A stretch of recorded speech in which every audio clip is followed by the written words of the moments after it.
काश मैंने कुछ सेटिंग कर ली होती तो आज मुझे ये दिन नहीं देखना पड़ता। ममता बनर्जी को क्यों हो रहा है अफसोस?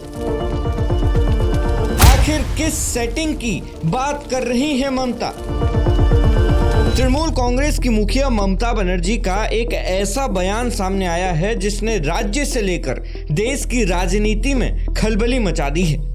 उन्होंने साफ कह दिया है कि अगर उन्होंने कोई सेटिंग की होती तो आज उन्हें इस तरह की परेशानी का सामना नहीं करना पड़ता। लेकिन इसी के साथ सवाल ये पैदा होता है कि आखिर ममता बनर्जी किस सेटिंग की बात कर रही हैं और ऐसी कौन सी परेशानी है जिसकी वजह से उन्हें ऐसा बयान देना पड़ा।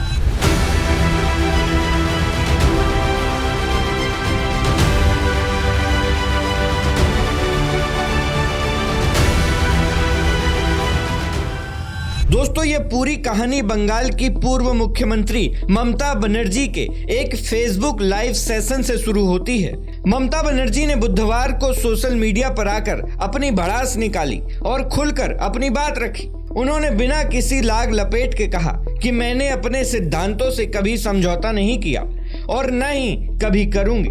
उन्होंने ये भी साफ किया कि वो इस साल अपनी राजनीतिक लड़ाई नए सिरे से शुरू करने जा रही हैं।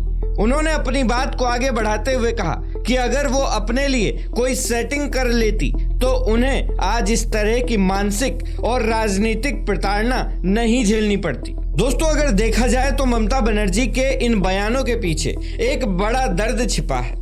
जैसा कि आप जानते हैं कि पश्चिम बंगाल विधानसभा चुनावों में तृणमूल कांग्रेस की हार के बाद पार्टी के अंदर मदन मित्रा और ऋतुव्रत बंदोपाध्याय जैसे कई बड़े नेताओं ने बगावत कर दी है।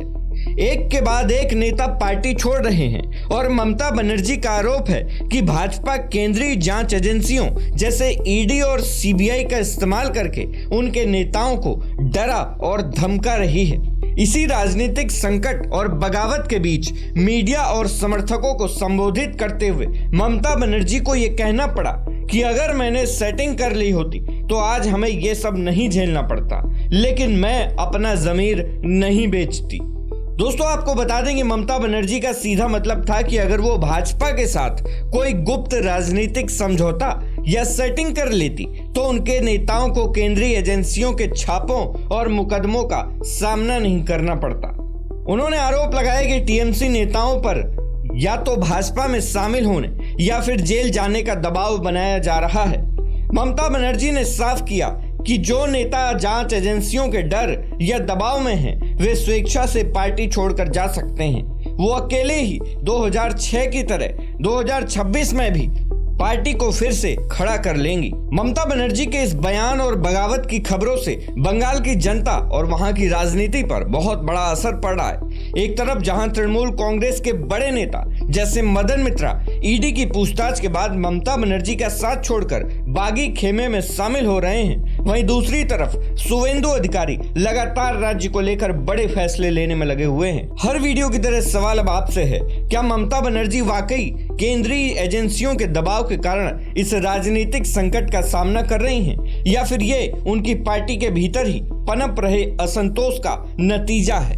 दोस्तों, आपकी इस मुद्दे पर जो भी राय हो हमें कमेंट बॉक्स में जरूर दें। इसके अलावा अगर आप अपने क्षेत्र की कोई भी खबर हम तक पहुंचाना चाहते हैं तो हमारी मेल आईडी sarkarimanthan@gmail.com पर हमें मेल कर सकते हैं। न्यूज रूम रिपोर्ट, सरकारी मंथन।